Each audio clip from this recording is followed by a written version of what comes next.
everybody. I'm Matt Valley. Welcome to another episode of the Rock and Roll Research Podcast, where we share the super cool backstories and side gigs of the insights and analytics pros that you trust.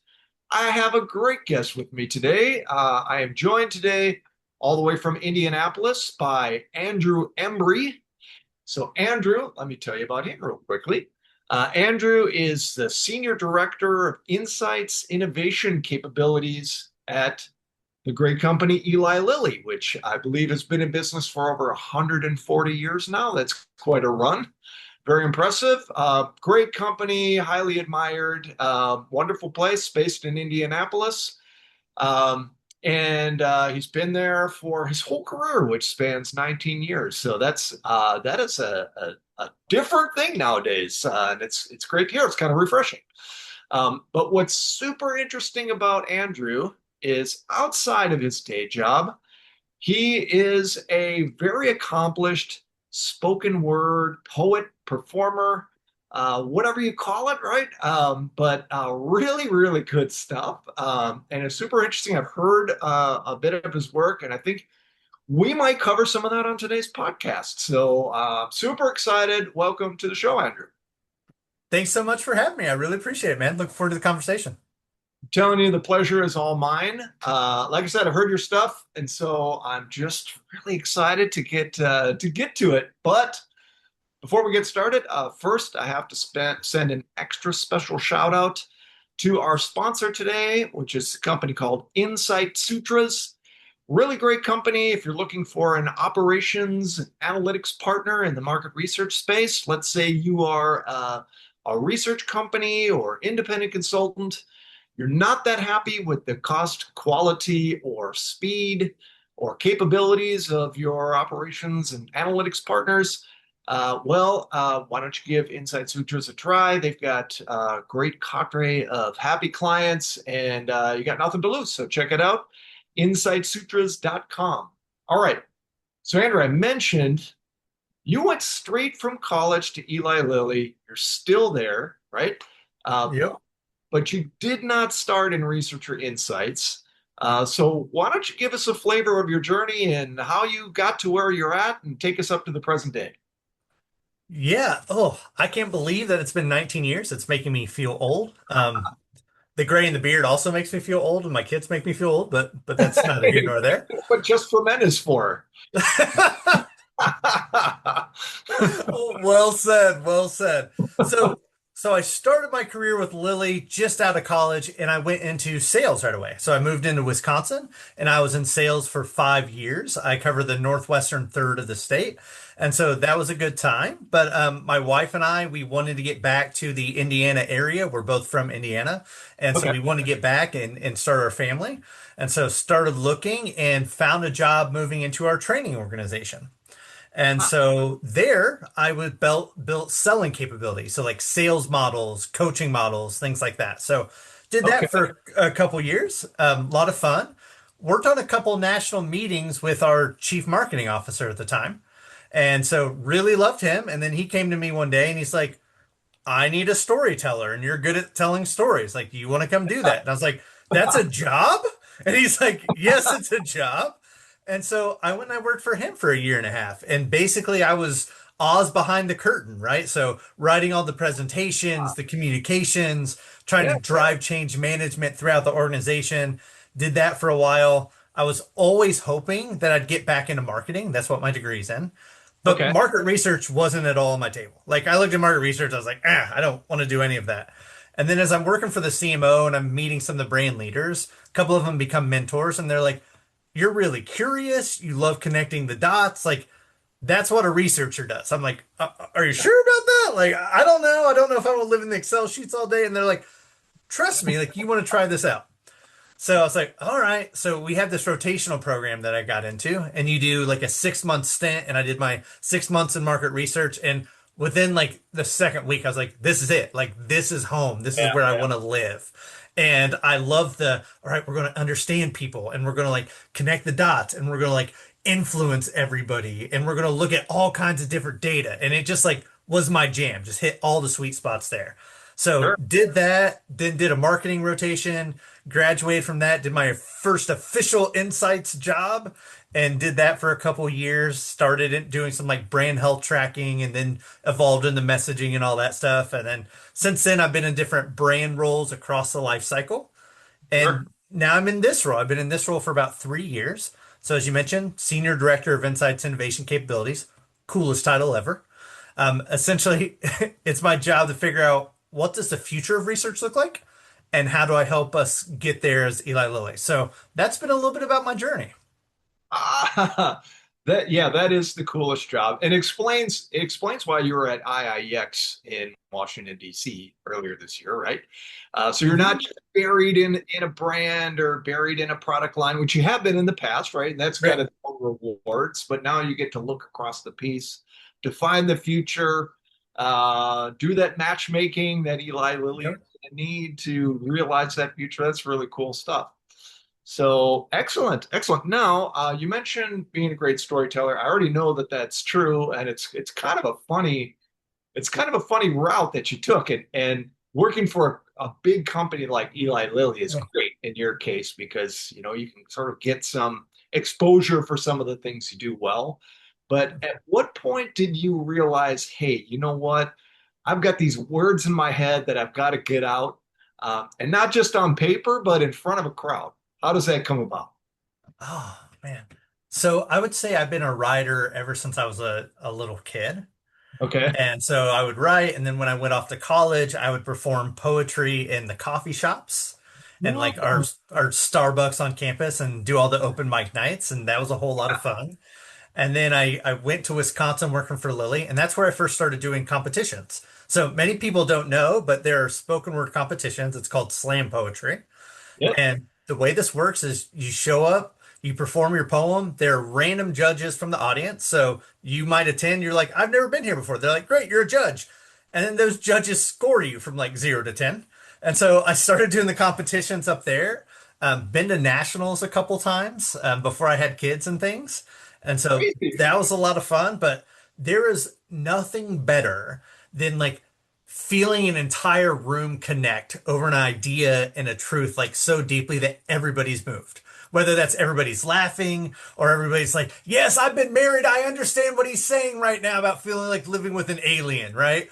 Or if Yeah. it's something serious, there's like something beautiful about that. And I've always loved that and been able to take that with me everywhere. Yeah, that's really cool. Now, I've been thinking about this all morning, and I've chatted with my wife a bit about it too, because she had some friends that would do the slam poetry in college and all that sort of thing. And I'm sort of curious. You mentioned everybody really connecting over an idea.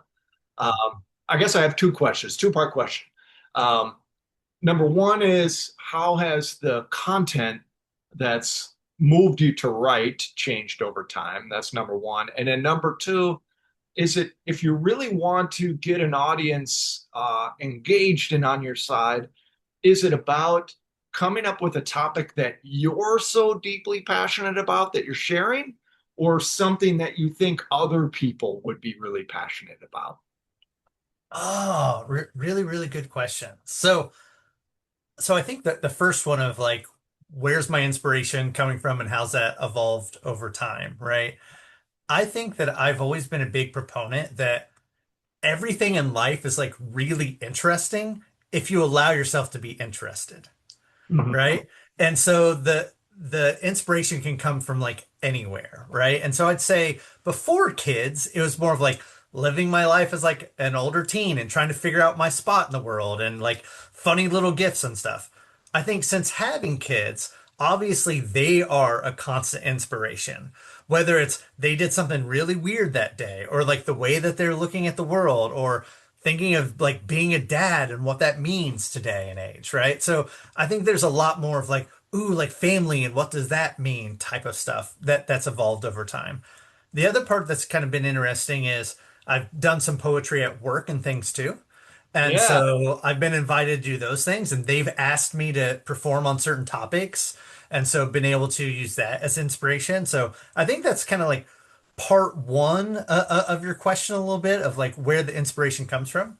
then your other question around kind of performing the poetry and like how does it resonate and all that type of stuff.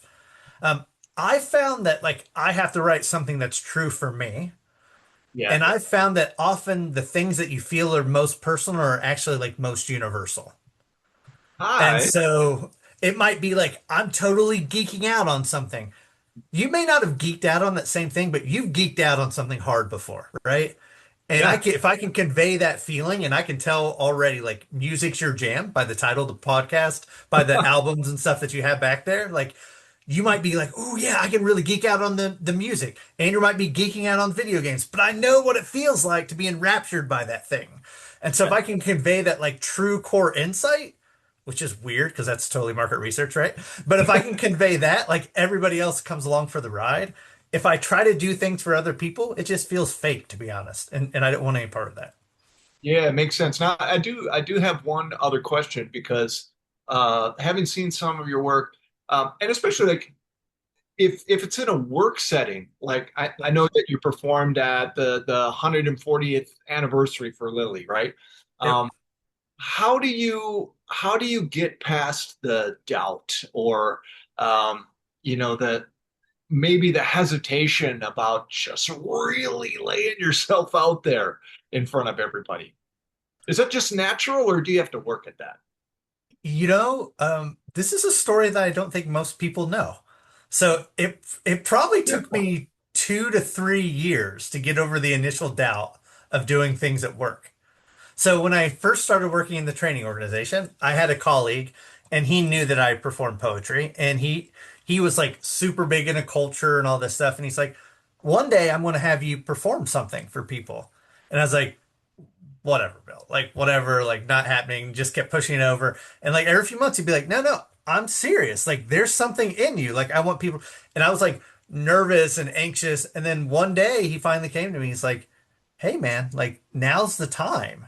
Right. And so for those 2 years, I'd been like really nervous and anxious. And I was like, never going to say yes to this. But like Bill really cared about me. And I knew like Bill wouldn't put me in a position to fail or anything. And I was like, all right, here's my deal, Bill. I will write something for you. And if you think it's good enough, like I will go do it for this small group of like 20 people that you want me to do it for. But I Yeah. need you to be really honest. And so I wrote this first performance piece for work is all around building culture. And I shared it with Bill, and Bill was like, I'm really, really moved by this. Like, I want you to come and present it. And so then it was awkward because Bill taught a lot of our senior leaders. So my first actual poetry performance at work was like Yeah. people one step below the CEO and like their leadership teams. And I was like, all right, cool. But once I did that and I got a general, good vibe for folks, I was like, all right, like we can do this.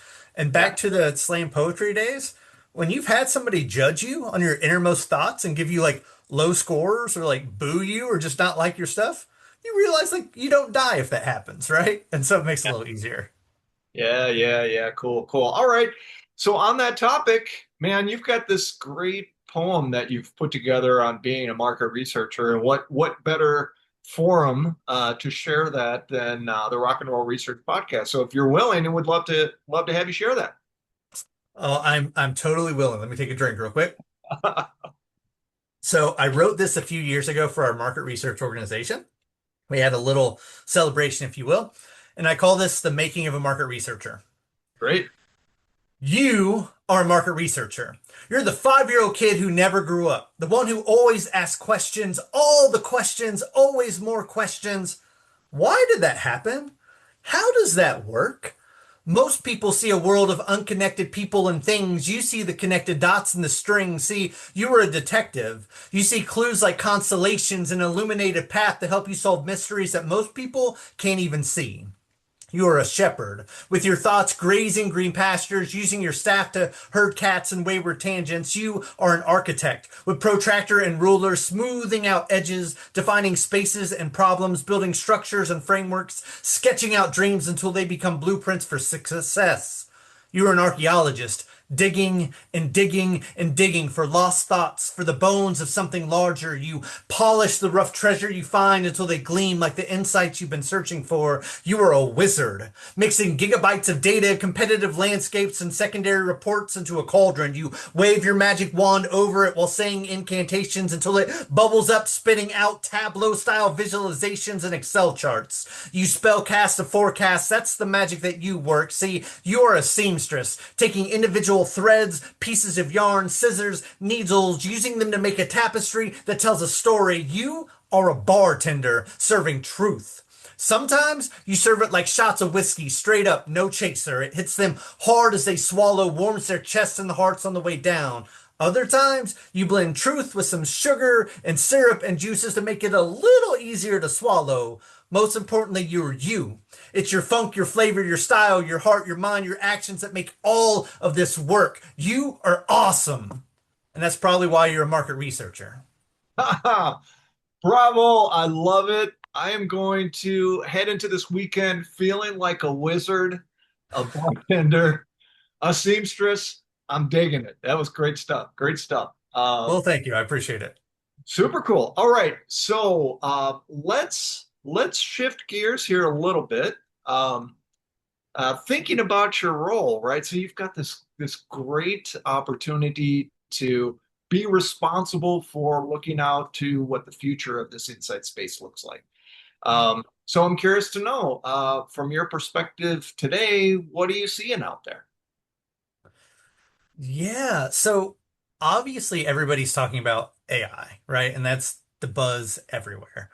I Sure. think what's starting to evolve a little bit, and I hope continues to evolve, is everybody acknowledging that there's not a magical AI solution, right?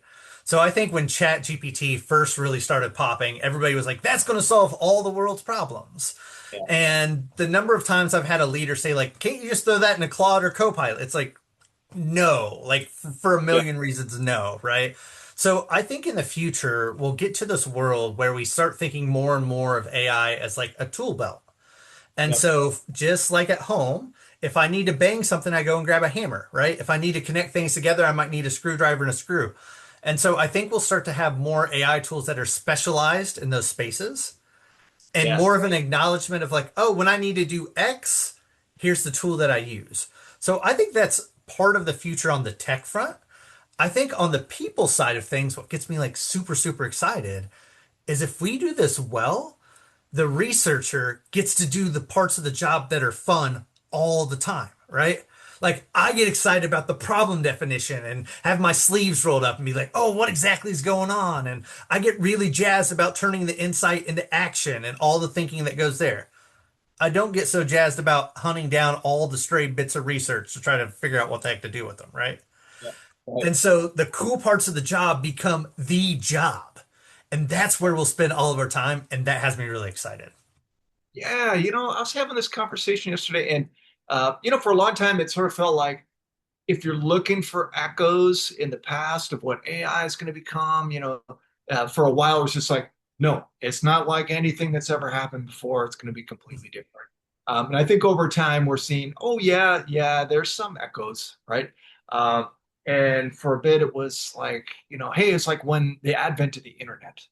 But somebody said to me yesterday, I wish I could remember who I was talking to, said, no, it's really more like the computer. Yeah. It brings in so many capabilities that, just like you said, you get rid of all of this crap that you had to do Yeah. before, all these paper files and this stuff Yeah. you had to deal with. And that's all gone, right? So that's all taken care of. And so now we can focus on, more value added stuff. Uh, Yeah. I feel like there's something to that. Yeah. Totally. Yeah, yeah, cool, cool. All right. So since you're a busy guy, both personally and professionally, I'm really curious to know the answer to this question, right? Um, it's always interesting for me to ask what media people are consuming. It says a lot about who they are and what they're thinking. So from your perspective, what does your media diet look like? What's earning your time nowadays? Yeah. So this gets back to what we were talking about earlier of just inspiration can come from everywhere and just being comfortable being a little eclectic with that, right? So some of my media is playing video games. Either it's by myself or my kids. Like right now, we're playing Mario Kart. We're playing a really fun Donkey Kong game where you're bashing stuff up and like crawling through like tunnels and stuff. That's Yeah. part of it. I'm reading the Dungeon Crawler Carl series, which is just a really fun action series, sci-fi, all that type of stuff. So there's a lot that you pull from that. On the podcast side, I'm listening to everything from like the Curiosity Shop, which is Brene Brown and Adam Grant, to Mhm. like Tim Ferriss, to random things that are talking about AI, to Yeah. the Inside Job, which is one of my favorite podcasts. One of the hosts there used to work at Lilly. And Oh, so they cool. just kind of talk about like work and challenging and like personal coaching stuff. And so I'm just trying to grab vibes from all of those things. Yeah, yeah, I love it. You mentioned Mario Kart. My Yeah. son, 15-year-old son, Preston, he is on his high school esports team. He competes in Mario Kart, and he's pretty Whoa! good. That's awesome. That's awesome. Yeah, we just got the newest game, so we're all trying to figure out who's our new favorite characters and stuff like that. Yeah, cool, cool. Yeah, so he was complaining for a long time about the new one, and I know all about those complaints, but he's gotten used to it, right? So, I'm curious to just let me ask this, just pull this thread. So, Yeah. um, you mentioned sort of this fantasy series that you're into. Are you a Dungeons and Dragons guy at all, or no? So I've never played myself. My kids play, but I've never played myself. I'd say I live in the realm of like nerdiness. So like it's a Spider-Man shirt today. So if it's Yeah, there you go. fantasy, sci-fi, superheroes, any kind of nerdy stuff, it's probably my jam or wheelhouse somewhere.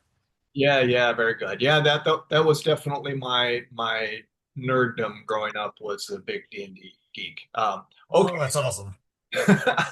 Speaking of which, so you called it. This is the Rock and Roll Research Podcast after all, right? Yeah. And especially considering your spoken word, I'm super curious about the answer to this one. So here it is. You know what's coming. You're stranded on Yeah. a desert island, Andrew.